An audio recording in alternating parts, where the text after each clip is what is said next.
Good evening, students. Today we will discuss the current affairs analysis dated 24th June 2020. These are the listed articles we are going to discuss. So 12 articles are there. Let us start our discussion. First, Shenkaku Island. So it is a disputed between Japan. It's an island disputed between Japan and China, and also claimed by Taiwan too. சரியா? So முதல்ல இந்த ஐலண்டை காமிச்சிடுறேன். This is the island. Japan in there இருக்குது, அது மாதிரி Taiwan, அது மாதிரி China. So they are claiming these islands. Senkaku அப்படின்னு பேர் ஜப்பானை பொறுத்த வரைக்கும். தேயாவு அப்படின்றது சைனாவோட கிளைம். அவங்களோட அட்மினிஸ்ட்ரேஷனில் அவங்க வச்சுருக்கக்கூடிய பேர். தியா உட்டாய் அப்படின்றது தாய்வான் இந்த ஐலண்ட்ஸுக்கு வச்சுருக்கக்கூடிய பேர். ஸோ ஜப்பான் கிளைம் பண்ணுறதுக்கான reason it is like Ishigaki அப்படின்ற island they are claimed by அவங்களோட கண்ட்ரோலில் இருக்கக்கூடிய கிளைம்டு இல்லை, அவங்களோட கண்ட்ரோலில் இருக்கக்கூடிய ஐலண்ட். ஸோ இந்த நெய்மும் இட்ஸ் லைக் கோரிலேஷன்ஸ் ஆகுது அப்படின்றதுனால அவங்க நேம் சேஞ்ச் பண்ணியிருக்காங்க. That's why it came in news. சரியா? இந்த ஐலண்டோட நேமை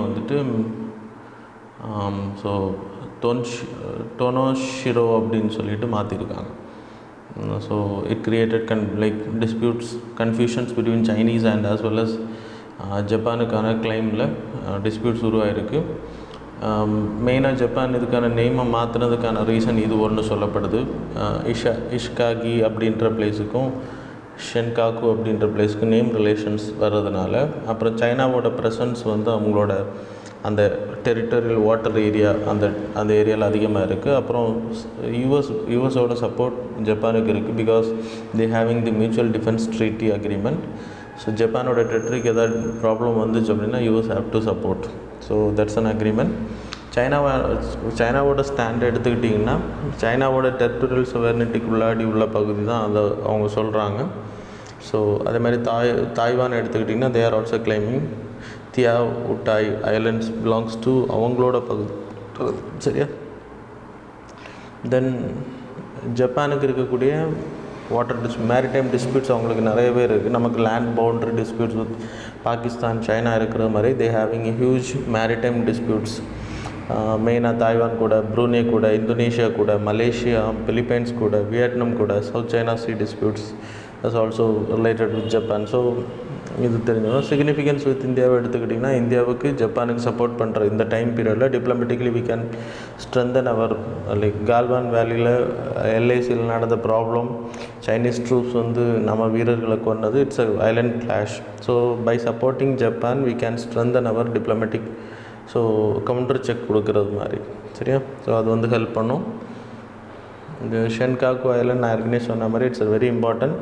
மெயினாக செகண்ட் வேர்ல்டு வார் முடிஞ்சதுக்கு பிறகு ஜப்பான் இதை கிளைம் பண்ணுறாங்க அண்ட் தென் கண்ட்ரோல் பண்ணிகிட்டு இருக்காங்க. 1972 வரைக்கும் நோபடி கிளைம்டு திஸ். ஜப்பான் அதை கண்ட்ரோல் பண்ணிது. ஆனால் எப்போ அங்கே ஆயில் ரிசோர்ஸ் அதிகமாக இருக்குது அப்படின்றத கண்டுபிடிச்சாங்களோ, அதுக்கு பிறகு தாய்வானாக இருக்கட்டும், சைனாவாக இருக்கட்டும், they started claiming. It's a human beings, அங்கே செட்டில்மெண்ட்ஸ் கிடையாது. இட்ஸ் அ பேரன் ஐலண்டாக தான் இருக்குது. சரியா? Then United Nation relief and works agency for Palestine refugees. நமக்கு தெரியும், இஸ்ரேல் அந்த 6th Day வாரில் அவங்களோட பழைய டெரிட்டரிஸ் அப்படின்னு சொல்லப்படக்கூடிய West Bank area, Gaza Strip area மற்றும் அது பக்கத்தில் இருக்கக்கூடிய ஜோர்தானில், அதே மாதிரி இந்த பக்கம் ஈஜிப்டோட காசா ஸ்ட்ரிப் ஏரியா இதெல்லாமே கேப்சர் பண்ணாங்க. பேலஸ்தீன்ஸோட ஆதிக்கம் அங்கே இருந்துச்சு. அவங்க இப்போது they became the refugees Israel capture பண்ணதுக்கு பிறகு. ஸோ இஸ்ரேலி பீப்புள் கேப்சர் பண்ண பிளேசஸ் தட் இஸ் இன் சிரியாவோட அந்த Golan Heights area, West Bank area, Gaza Strip area, அங்கே எல்லாமே இவங்க இருக்காங்க, Palestine people. So they considers refugees அப்படின்ற லைக் அங்கேருந்து துரத்தப்பட்டாங்க, வீடுகள் எல்லாம் இழந்தாங்க, சொந்த லேண்ட் அவங்களுக்கு கிடையாது. Because it was captured by Israel. So இப்போது இந்த டிஸ்பியூட்டட் பகுதியை இந்த பலஸ்தீன் பீப்புள் இருக்காங்க இல்லையா, ரெஃப்யூஜியாக இருக்கக்கூடிய இந்த பீப்புள்ஸுக்கு செட்டில்மெண்ட்ஸ் கொடுக்குறது, எஜுகேஷன் கொடுக்குறது, ஹெல்த் கேர் ரிலீஃப் கொடுக்கறதுக்காக யுனைடெட் நேஷனால் 1949 உருவாக்கப்பட்டதான் United Nations relief work agency. So ஜோர்தானில் பலஸ்தீன் பீப்புள் இருக்காங்க, லெபனானில் இருக்காங்க, இப்போ இங்கேருந்து போனவங்க சிரியாவில் இருக்காங்க, வெஸ்ட் பேங்க் ஏரியாவில் இருக்காங்க, ஈஸ்ட் ஜெருசலேம் அண்ட் காசா ஸ்ட்ரிப்பில் இருக்காங்க. So they don't have any home, they don't have any identity, they are like refugees, considers refugees. So இவங்களோட டெவலப்மெண்ட் பர்பஸுக்காக இந்த ஏஜென்சி ஒர்க் பண்ணிகிட்ருக்காங்க. ஸோ ஃபண்டிங் வந்து யுனைடெட் நேஷனில் இருக்கக்கூடிய மெம்பர்ஸ் வந்து வாலண்டரியாக ஃபண்ட் பண்ணுறது. இந்தியாவை பொறுத்த வரைக்கும் we are funding a lot. ரீசெண்டாக கூட 2 பில்லியன் கொடுத்துருந்தோம், இப்போ 2 மில்லியன் கொடுத்துருந்தோம், இப்போ $10 மில்லியன் வந்து US அவங்களுக்கு கொடுக்குறோம். இந்த கோவிட்-19 சுச்சுவேஷனில் அவங்க வந்து செல்ஃப் ரிலையண்ட்டாக மாறுறதுக்காக. அப்புறம் ஏற்கனவே வி invested a lot, we supported a lot, 72 million projects funding பண்ணியிருக்கோம். யூனிவர்சிட்டி உருவாக்குறதுக்கு, சேட்டலைட் சென்டர்ஸ் உருவாக்குறதுக்கு, காசாவோட ஸ்கூல்ஸ் கன்ஸ்ட்ரக்ஷன் எக்ஸெட்ரா. அதே மாதிரி இந்தியாவை பொறுத்த வரைக்கும் இஸ்ரேல் பாலஸ்தீன் இஷ்யூவை வந்து 2 ஸ்டேட் அப்படின்ற தியரி மூலமாக நம்ம வெளிப்படுத்திட்டு இருக்கோம். நமக்கு இண்டிபெண்டன்ஸ் கிடைச்சதுக்கு ஜவஹர்லால் நேரு பீரியடில் we supported for the 2-state solution by the United Nations. அதே மாதிரி India voted favor to the Israel பாலஸ்தீன்ஸுக்கு வந்து governmental status, non governmental organisation அப்படின்ற status UN economic and social கவுன்சிலில் கொடுக்கறதுக்கு நம்ம அப்ஜெக்ஷன் பண்ணோம். அதே மாதிரி India voted favor of Palestine, அவங்களுக்கு நடக்கக்கூடிய அநீதிகளை, இஸ்ரேலி ஃபோர்ஸ்னால் நடக்கக்கூடிய பாதிப்புகளை இன்வெஸ்டிகேட் பண்ணுறதுக்கு வி ஃபேவர்டு லைக். ஸோ இந்த 2 விஷயத்துலையுமே 2 நாடுகள் கூட நம்ம நட்புறவில் இருக்கோம் அப்படின்றது இந்த ரெசல்யூஷன்ஸ் நமக்கு சொல்லுது. நம்மளோட voting dehyphenated its relationship with both 2 கண்ட்ரியுமே வி ஆர் ரெஸ்பெக்டிங். ஸோ இண்டிபெண்ட்டாக அவங்க இருக்கிறத நம்ம விரும்புகிறோம். So that's all. ஸோ இப்போது நம்ம ஃபண்ட் பண்ணியிருக்கோம், that's why it came in news. சரியா? தென் தேர்ட் நியூஸை பொறுத்தவரைக்கும் US suspends H1B visa and other visa. H1B விசாவை பொறுத்த வரைக்கும் ஃபர்ஸ்ட் எக்ஸ்பிளைன் பண்ணிடுறேன். H1B விசாவை பொறுத்த வரைக்கும் லைக் அமெரிக்காவில் professionals, there is huge research is going on, huge companies are there, population is comparing to India they are very less. Land வைஸில் they are very big country and then population வைஸில் very less. அப்படின்றப்போ அவங்களுக்கு there is a demand of professionals, இன்ஜினியர்ஸாக இருக்கட்டும், டாக்டர்ஸாக இருக்கட்டும், so etcetera.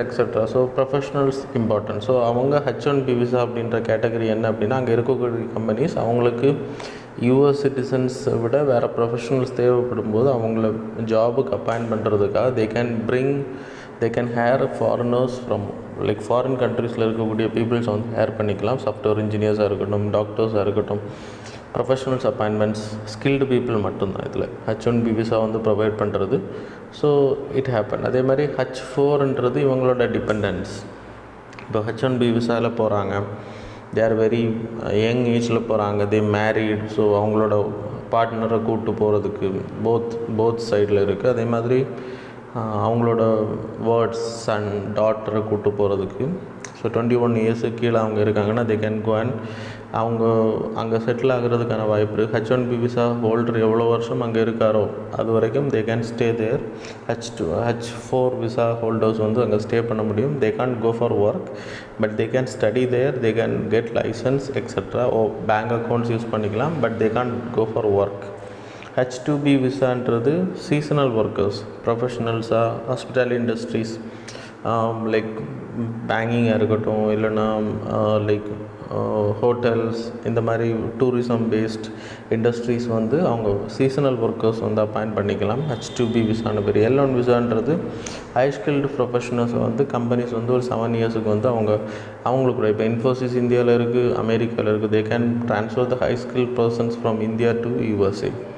7 years they can work. J1ன்றது summer studies பண்ணக்கூடிய foreign students in USA, they can work and study, அங்கே பண்ண முடியும். ஸோ அதான் J1 விசா.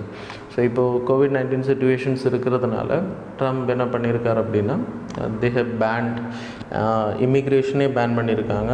நான் இமிக்ரெண்ட் ஒர்க்கர்ஸ் விசாவை ஸ்டாப் பண்ணியிருக்காங்க. அது மாதிரி H1B visa, H2B, H4, JL category visas எல்லாமே ஸ்டாப் பண்ணியிருக்காங்க. ஏற்கனவே 31st டிசம்பர் வரைக்கும் ஸ்டாப் பண்ணியிருக்காங்க. அண்ட் தென் இது எது வரைக்கும் கண்டினியூ ஆகும் அப்படின்னா 31st வரைக்கும் தான். அதுக்கு பிறகு might it they will make a லா.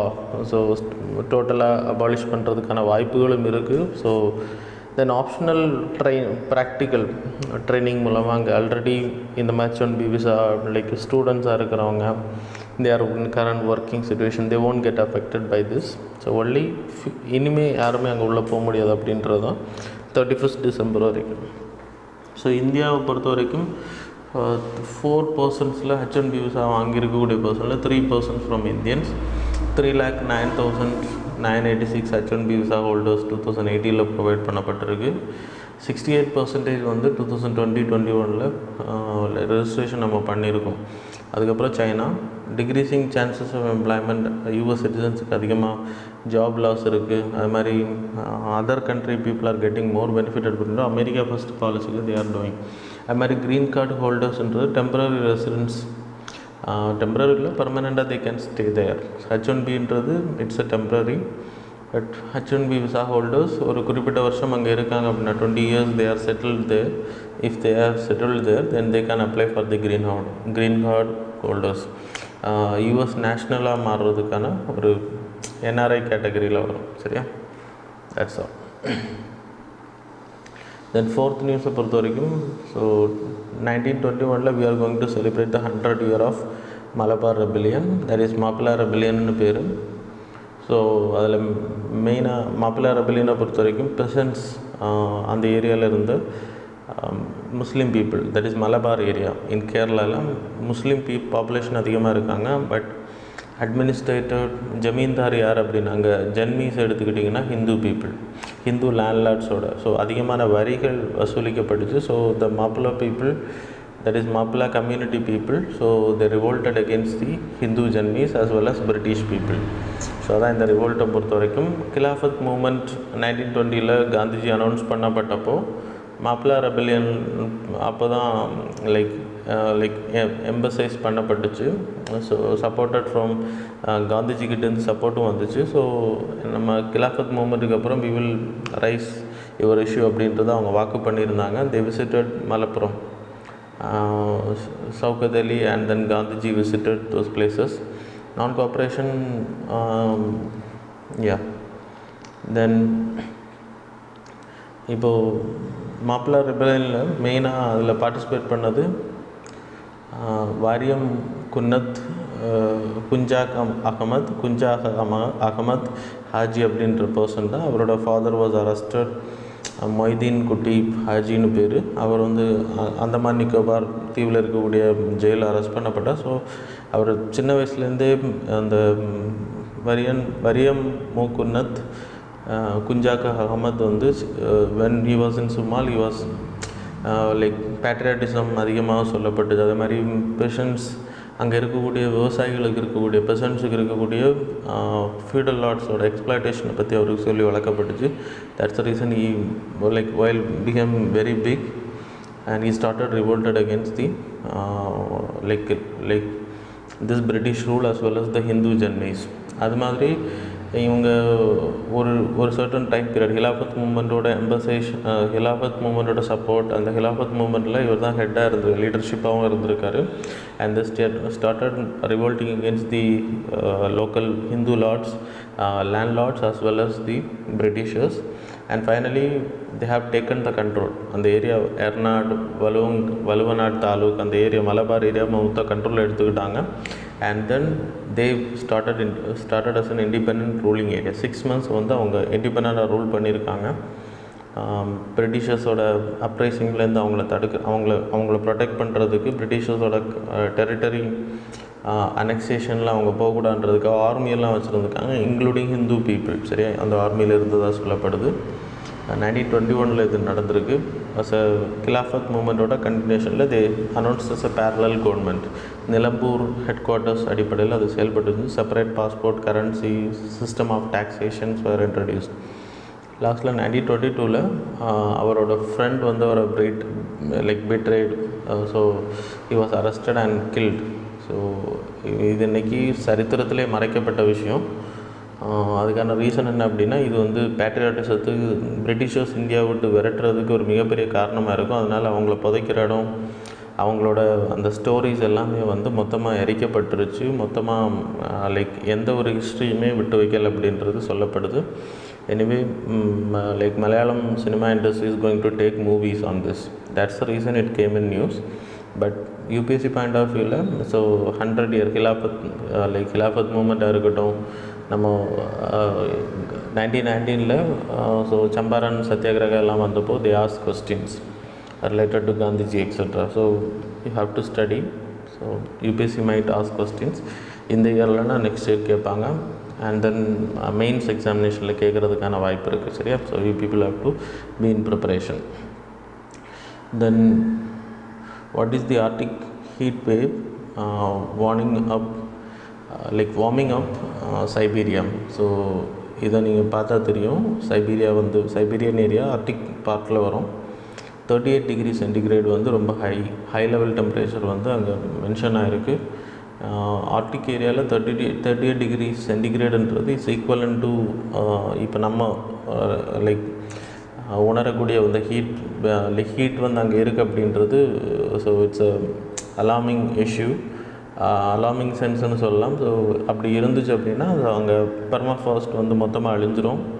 பெர்மாஃபாஸ்ட் அழிஞ்சிருச்சு அப்படின்னா வாட் வில் ஹேப்பன்? ஸோ அங்கே இருக்கக்கூடிய நம்ம ஏற்கனவே பெர்மாஃபாஸ்ட்னா என்னென்னு சொன்னால் கண்டினியூஸாக ஒரு லேண்ட் வந்து it was submerged, it was under the control இல்லை ஆக்குபைட் பை தி ஐஸ், கிளேஷியர்ஸ்னால ஃபில்லாக இருக்கக்கூடிய பகுதி. ஸோ ஆல்ரெடி நிறைய உயிரினங்கள், நிறைய ட்ரீஸ், பிளான்ட்ஸ் எல்லாமே இங்கே சப்மர்ஜ் ஆகிருக்கும், இல்லைன்னா ஃபாசிலாக இருக்கும்.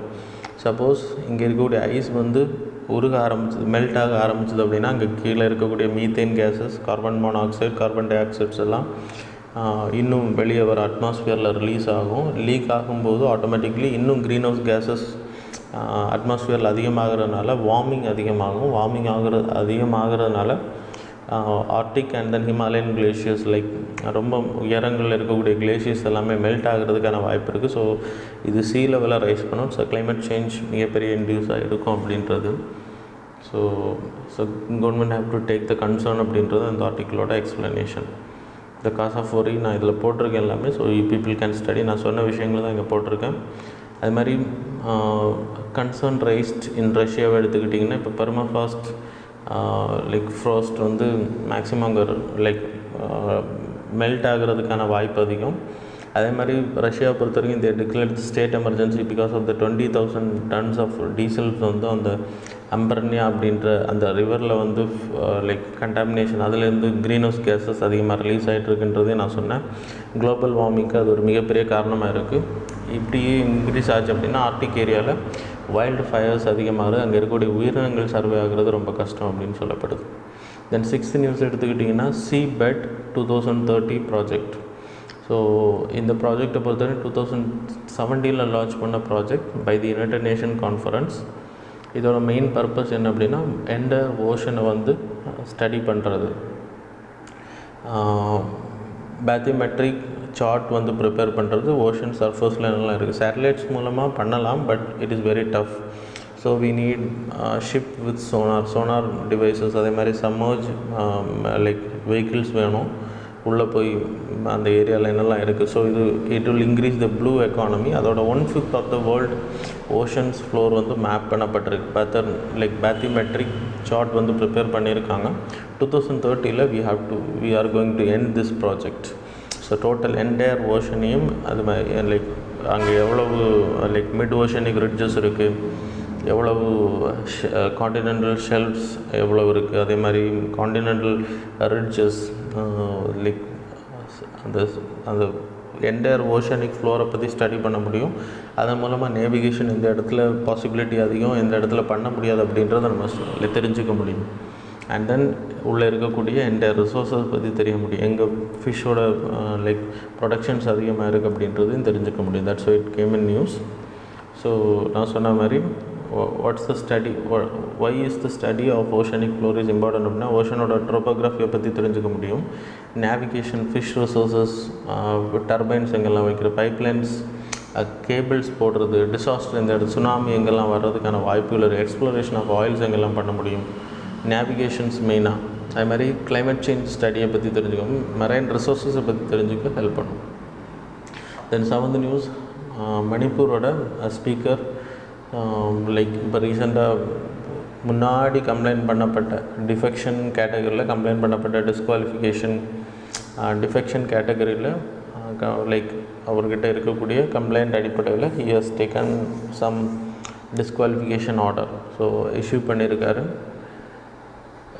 இப்போது ராஜ்யசபா எலெக்ஷனுக்கான விஷயங்கள் நடக்கிறது. ஸோ ஸ்பீக்கர் வந்து 10th ஷெட்யூல் அடிப்படையில் he has disqualified. So again speakers powers வந்து மிஸ்யூஸ் பண்ணப்படுதா அப்படின்றது கொஸ்டின் ரைஸ் ஆகிருக்கு. So we have to like possible changes கொண்டு வரணும் அப்படின்றது தான் இந்த ஆர்டிக்கிளோட ரெக்கமெண்டேஷன்ஸ்.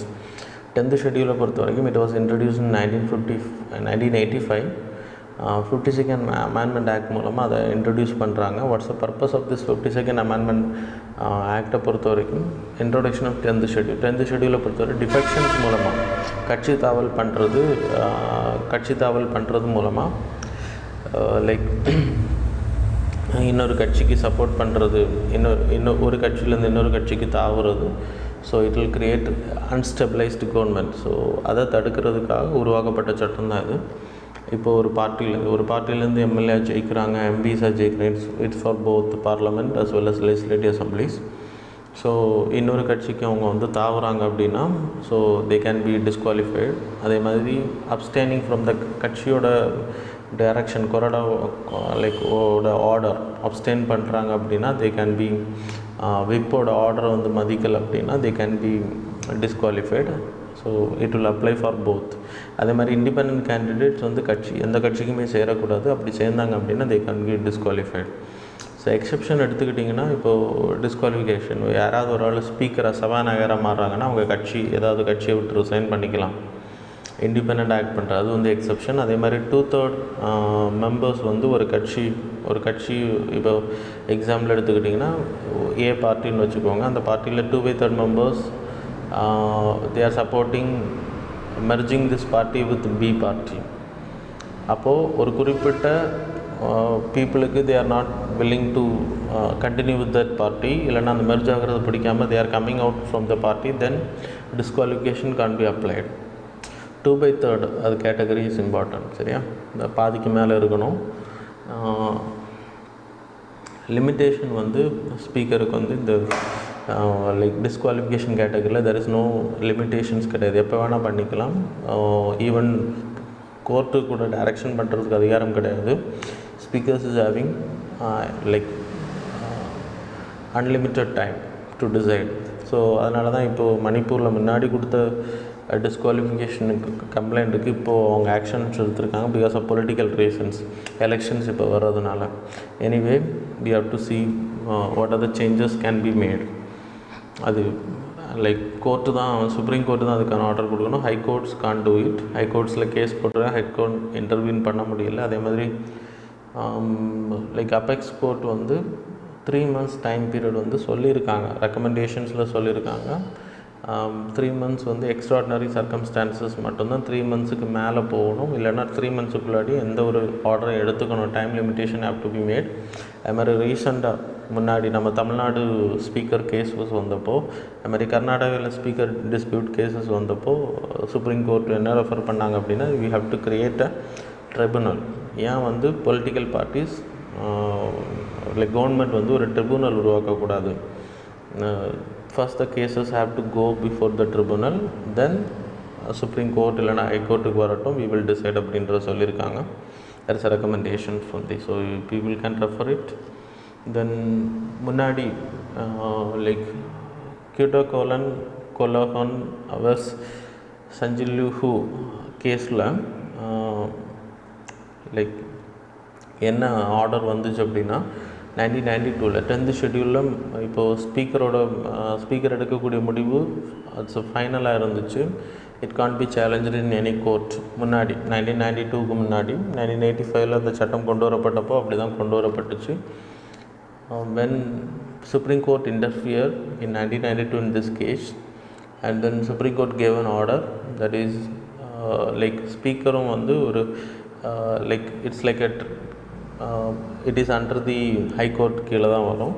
ஸோ ஸ்பீக்கர் எடுக்கக்கூடிய டிசிஷன்ஸ் வந்து இட்ஸ் நாட் ஃபைனல். ஸ்பீக்கர் எடுக்கக்கூடிய டெசிஷன்ஸை சேலஞ்ச் பண்ணுறதுக்கு you can go to the high court, and then high court order திருப்தி இல்லை அப்படின்னா you can go for the supreme court அப்படின்றத ஏற்கனவே கிளாரிஃபை பண்ணியிருக்காங்க. அதே மாதிரி 91st கான்ஸ்டியூஷனல் அமெண்ட்மெண்ட் ஆக்ட் 2003 பண்ணாங்க. 1985 அந்த 10th ஷெட்யூலில் சேஞ்சஸ் பண்ணாங்க. என்ன சேஞ்சஸ் பண்ணாங்க அப்படின்னா, முன்னாடி 1/3 மெம்பர்ஸ் வந்து ஒரு கட்சி கூட தாவறதை விரும்பி அந்த கட்சி இன்னொரு கட்சி கூட சேரும்போது somebodies are not willing to continue with that party, if they are coming out from the party they can't be disqualified. இப்போ அதை 2/3 மாற்றிருக்காங்க. It is important. Then why Russia celebrates World War II victory? அந்த victory டே பரேடை ஏன் லேட்டாக celebrate பண்ணுறாங்க அப்படின்ட்டு. So May 8th May 9th ஜெர்மனியோட ஹிட்லரோட 30 he died, and then Germany troops surrender ஆனது 7th, and then victory day was celebrated in European countries, western countries including US, European countries. அந்த allied groups எல்லாமே celebrate பண்ணுறது 8th. ஆனால் அந்த allied குரூப்ஸில் இருக்கக்கூடிய USSR, that is now it is Russia, அவங்க celebrate பண்ணுறது they continue to June 24 தான் அவங்க செலிப்ரேட் பண்ணுறாங்க. Today is happening. Why they are making a delay அப்படின்னா, ஸோ அவங்க வெஸ்டர்ன் கண்ட்ரீஸோட லைக் ஜெர்மன் ட்ரூப்ஸ் சரண்டர் ஆனதை அவங்க like they are not willing.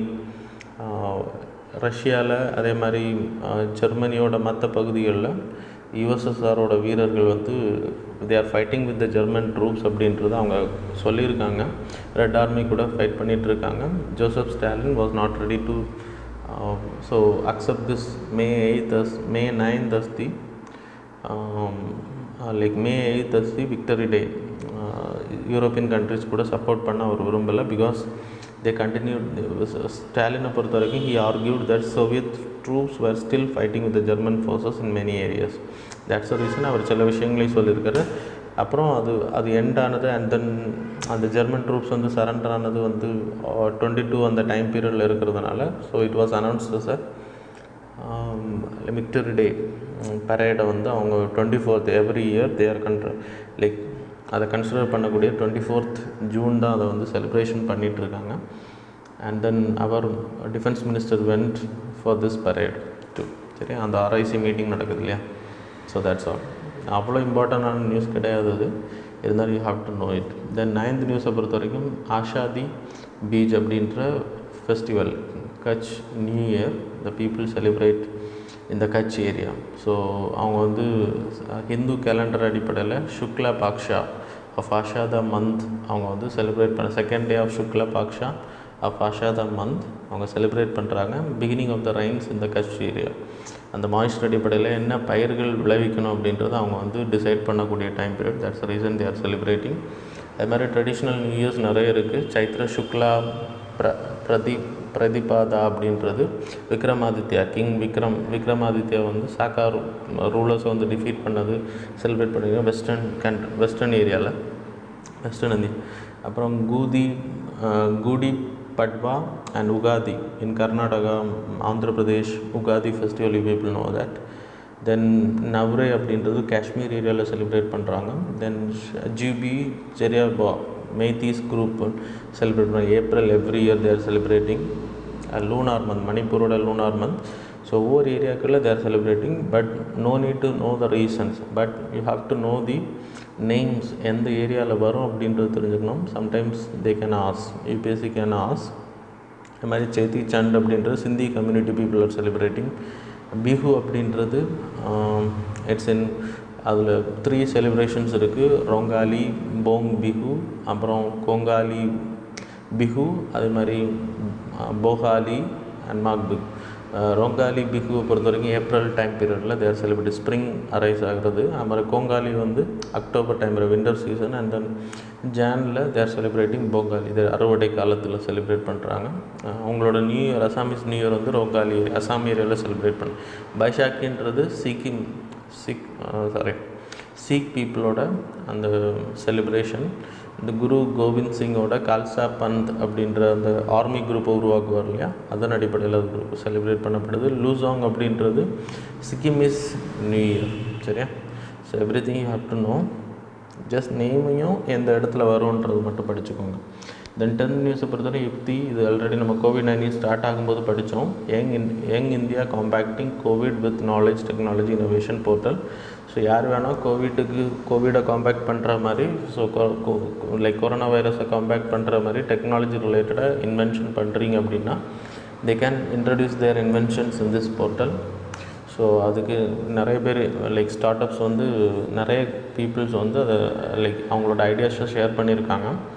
அதன் அடிப்படையில் இப்போது அதை வந்து லைக் அந்த லைக் ப்ராடக்ட்ஸை வந்து உருவாக்குறதுக்காக ஸ்டார்ட் அப்ஸ் மூலமாக வெண்டிலேட்டர்ஸ், வெரி சீப் வெண்டிலேட்டர்ஸாக இருக்கட்டும், இல்லைனா பிபிஇ மெட்டீரியல்ஸாக இருக்கட்டும், மாஸ்காக இருக்கட்டும், இல்லைனா COVID-19 காம்பேக்ட் பண்ணுற மாதிரி எந்த ஒரு விஷயம் டெக்னாலஜி ரிலேட்டடாக அவங்க பண்ணியிருக்காங்களோ அது எல்லாமே இங்கே டிஸ்பிளே பண்ணப்பட இருக்குது. The databases will be shared with the community of businessmen and the farmers, industrialist people. So they can implement, they can have a tie-up. அப்புறம் பிஸ்னஸ் பீப்புள் கூட டைப் கிடைக்கும். the business people can invest in these projects. So அதன் மூலமாக வளர்கிறதுக்கான அதே மாதிரி எஜுகேஷனில் வேறெல்லாம் பண்ணுவேன். இன்ஸ்டியூஷன் ஆஃப் எமினன்ஸ் கேட்டகரியில் we having 20 இன்ஸ்டியூஷன்ஸை டெவலப் பண்ணுற வேர்ல்டு கிளாஸ் லெவல். அதே மாதிரி prime minister research fellowship scheme is there to boost the research. அது மாதிரி Atal innovation, Atal tinkering laboratories இந்த ஸ்கூல் அக்ராஸ் த கண்ட்ரி. சில்ட்ரன்ஸை வந்து லைக் என்டர்பிரனர்ஸாக உருவாக்குறதுக்கு ரிசர்ச் ஓரியன்டாக. தென் 11th நியூஸ் வந்து anti dumping duty on steel imports. Anti dumping டியூட்டியை பொறுத்த வரைக்கும் இப்போது டம்பிங்ன்றது இப்போ நம்ம கண்ட்ரியில் எக்ஸாம்பிள் எடுத்துக்கிட்டிங்கன்னா you people are having solar பேனல்ஸ்னு வச்சுக்கோங்க. India also producing solar panels with the cost of 100 rupees example, இல்லைன்னா 1000 வச்சுக்கோங்க ஒரு பேனலோட ரேட்டு. அதே இருந்து சைனாவில் they are making for like very less cost. So இந்தியாவில் அவங்க ப்ராடக்டை கொண்டு வரது மூலமாக இந்தியாவோட டொமஸ்டிக் ப்ராடக்ட்ஸோட டிமாண்ட் கம்மியாகும். சைனாவோட ப்ராடக்டோட டிமாண்ட் அதிகப்படுத்துறதுக்காக they are ready to give in a very less prices. அவங்க 50 rupees ப்ரொவைட் பண்ணுறாங்க. So the people will purchase only the China's product. So இதை தடுக்கிறது. ஸோ இதை கொண்டு வந்து டம்பிங் பண்ணுவாங்க இந்தியாவுக்குள்ளாடி கொட்டுறது. ஸோ அதன் மூலமாக domestic industries will get affected. So இந்த டம்பிங்கை தடுக்கிறதுக்கு we will put some duties. இப்போ 50 rupeesக்கு அந்த பேனல்ஸ் இந்தியாவுக்குள்ளே வருது அப்படின்னா we will put extra 50 rupees as a tariff. So it will come as an equal amount. So total competitions வந்து ஈக்குவலாக இருக்குது. டொமஸ்டிக் மெட்டீரியலுக்கும் வெளியிலேருந்து வரக்கூடிய இப்போ சைனாலேருந்து வரக்கூடிய சோலார் பேனல்ஸாக இருக்கட்டும். இந்த imposition of anti dumping duty வந்து director general of trade remedies தான் பண்ணணும். அவங்க வந்து அனலைஸ் பண்ணுவாங்க. அந்த ரிப்போர்ட்ஸில் வந்து அவங்க டம்பிங் பண்ணப்படுது அப்படின்னு தெரியப்படும் பட்சத்தில் WTOட ரெக்கமெண்டேஷன் அடிப்படையில் they can introduce the anti dumping duties. So how it is different countervailing டியூட்டிஸ்னு ஒன்று இருக்குது. இப்போது எக்ஸாம்பிள் எடுத்துக்கிட்டால் சேம் எக்ஸாம்பிள் எடுத்துக்கோங்க. சோலார் பேனல்ஸ் வந்து 1000 rupeesக்கு ப்ரொடியூஸ் பண்ணப்படுது இந்தியாவில். சைனாலேயும் ஒரு 900 rupees இல்லைன்னா 1000 rupees தான் ப்ரொடியூஸ் பண்ணுறாங்க. அப்போது ரெண்டுமே இந்தியன் மார்க்கெட்டில் வரும்போது ஸோ டொமஸ்டிக் கண்டென்ட் தான் அதிகமாக பர்ச்சேஸ் பண்ணப்படுது அப்படின்னு நினைக்கும்போது சைனாவை பொறுத்த வரைக்கும் சோலார் இண்டஸ்ட்ரீஸை வந்து அவங்களோட சோலார் பேனல்ஸ் இந்தியாவுக்குள்ளாடி அதிகமாக விற்க வைக்கணும் அப்படின்னு நினைக்கிறாங்க அப்படின்னா they have to bring us a very cheap rate கொண்டு வரணும் இல்லையா. இப்போ ஆட்டோமேட்டிக்காக what they will do, they will give subsidies for the industries. So எதுக்கு இந்தியாவில் அதிகமாக எக்ஸ்போர்ட் பண்ணுறதுக்காக they will give subsidies. So அந்த சப்சிடிஸ் கொடுக்குறதுனால எல்லா கம்பெனிஸும் என்ன பண்ணுவாங்க, கம்மியான ரேட்டுக்கு பேனல்ஸை ப்ரொடியூஸ் பண்ணி இந்தியாவுக்குள்ளே டம்பிங் பண்ணுவாங்க. ஸோ இதை தடுக்கிறதுக்கு இதை நம்ம வாட்ச் பண்ணுவோம். Director general of trade remedies India பொறுத்த வரைக்கும் ஒவ்வொரு கண்ட்ரீஸில் இன்னொரு பேரில் இருக்கும். ஸோ அவங்க வந்து இதை மானிட்டர் பண்ணுவாங்க. இஃப் இந்த subsidies are given to destroy our domestic producers அப்படின்னா we will put extra charges. அது வந்து 3 மடங்கு அப்படின்னா 100 ரூபா எக்ஸ்ட்ரா போடணும். நான் நார்மல் ஆன்டி டம்பிங்கில் போடுவோம் அப்படின்னா இன்னும் 50 எக்ஸ்ட்ரா போடுவோம். 150% அதிகமாக இருக்கும். That is also important. So Director General of Trade Remedies தான் apex national authority under the ministry of commerce and industries. இந்த ஆன்டி டம்பிங் டியூட்டி, அது மாதிரி கவுண்டர்வேலிங் டியூட்டி, சேஃப்கார்ட் மெஷர்ஸ் எல்லாம் பண்ணுறதுக்கான authority in India. Then 12th news எடுத்திங்கன்னா country of origin made mandatory for GM. Government market பிளேஸை பொறுத்த வரைக்கும் இப்போ இந்தியாவில் நிறைய எம்எஸ்எம்இ முத்ரா யோஜனா மூலமாக நிறைய என்டர்பிரனர்ஸ் இருக்காங்க. ஈவன் கவர்மெண்ட்டுக்கு தேவையான நிறைய விஷயங்களை பண்ணிகிட்ருக்காங்க. ஸோ மேக் இன் இந்தியா திட்டத்தை அதிகப்படுத்துறதுக்காக, உற்பத்திகளை உருவாக்குறதுக்காக கவர்மெண்ட்டோட பப்ளிக் செக்டர் கம்பெனிஸ் எல்லாமே they can go and visit this government market பிளேஸில் ரிஜிஸ்டர் பண்ண இருக்கக்கூடிய பீப்புள்கிட்ட இருந்து அவங்க வந்து பப்ளிக் செக்டர் அண்டர்டேக்கிங்ஸ் வந்து ஏலங்கள் மூலமாக, டெண்டர்ஸ் மூலமாக, பிட்டிங் மூலமாக அவங்க வந்து இதை வாங்கிக்கலாம். இல்லைனா ஆர்டர் டைரெக்டாக கொடுத்துக்கலாம். ஸோ அதுக்கு தான் இந்த கவர்மெண்ட் மார்க்கெட் பிளேஸ் வந்து இன்ட்ரடியூஸ் பண்ணப்பட்டுச்சு. That's why it was in news. Make in India திட்டத்தை பொறுத்த வரைக்கும் it is giving lot of like இம்டஸ்ன்னு சொல்லலாம். ஸோ இது லோக்கல் கண்டென்ட் அதிகப்படுத்தும். இப்போ ஏன் இது நியூஸில் வந்திருக்கு அப்படின்னா, இப்போது நிறைய சைனா ப்ராடக்ட்ஸ் வந்து நம்ம இந்தியாவிலேருந்து சைனாலேருந்து வாங்கி அதை வந்து ஜி மார்க்கெட் லைக் ரா மெட்டீரியல்ஸை யூஸ் பண்ணி வேறு சில ப்ராடக்ட்ஸை பண்ணி அதை ஜிஎம் மார்க்கெட் பிளேஸில் இன்ட்ரடியூஸ் பண்ணியிருக்கோம். ஸோ அதனால் அந்த ரா மெட்டீரியல்ஸ் எங்கேருந்து வந்தது, அந்த ப்ராடக்ட்ஸ் எங்கேருந்து வந்ததுன்றதை சொல்லணும். அதன் மூலமாக இந்தியாவோட மேக் இன் இந்தியா திட்டத்தின் மூலமாக தயாரிக்கப்பட்டதை வந்து ஊக்கப்படுத்துறதுக்காக. So customers, public sector undertakings, if they are going to purchase the products, they will come to know where it was produced அப்படின்ட்டு. ஸோ அது வந்து இன்னும் அதிகமாக இந்தியன் ப்ரொடியூசர்ஸை வந்து, ஒரிஜினல் இந்தியன் ப்ரொடியூசர்ஸை வந்து லோக்கல் கண்டென்ட்டை வந்து ஊக்கப்படுத்துறதுக்கு ஹெல்ப் பண்ணும். That's all. So that's all about today's current affairs, students. Now the time for the MCQ. So daily current affairs, every day we will provide 10 questions from the previous day current affairs analysis of like our YouTube channel video, plus PDF the questions will be asked. So like live chat we will have to answer it for every questions. So and then what monthக்கான marks we will add. So we will calculate and the top 2 contenders we will provide reward. So now we will go for the first question. So question number 1, with reference to the United Nations Armed Trade Treaty, consider the following statements. Statement 1, it regulates the international trade in conventional and nuclear weapons. Second statement, the treaty entered into force with the inceptions of the United Nations. Which of the statements given above is are correct? Options are A, 1 only, B, 2 only, C, both, D, neither. A, 1 only, B, 2 only, C, both, D, neither. Second question, consider the following statement. The Pacific Ring of Fire is a path along the Pacific Ocean characterized by active volcanoes and frequent earthquakes. Second statement, Mount Merapi is an active volcano situated in eastern part of the ring. Which of the statements given above is are correct?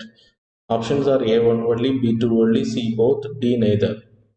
A, 1 only, B, 2 only, C, both, D, neither. Third question, with reference to schemes and the states to which they belong, consider the following pairs. Mukhyamantri Shahri Rozgar Manjuri for Kamgar Yojana, Jharkhand. Second statement, Ayangali Urban Employment Guarantee Scheme, Kerala. Then third statement, Yuva Samibhan Yojana, Chhattisgarh. Which of the pairs given above are matched correctly? Options are A, 1 and 2 only, B, 2 and 3 only, C, 1 and 3 only, D, 1, 2 and 3. A, 1 and 2 only, B, 2 and 3 only, C, 1 and 3 only, D, 1, 2 and 3. Fourth question, Senkaku Islands are disputed islands among which of the following? Options are A, China and Japan, B, China and Taiwan, C, China, South Korea and Japan, D, China, Taiwan and Japan. Fifth question, what is the preliminary prospectus in an IPO process called? What is the preliminary prospectus in an IPO, that is initial public offering process, called? Options are A, registration document, B, red herring process, C, underwriting, D. None of these, none of the above. Sixth question, which continents does the ring of fire span across? Which continents does the ring of fire span across? Options are A. Africa, Europe, North America, South America. Option B. North America, South America, Australia, and Asia. Option C. Africa, Asia, and Europe. Seventh question, which one of the following is not included under in situ conservation? Options are A. National Park, B. Wildlife Sanctuary, C. Zoological Garden, D. Biosphere Reserve.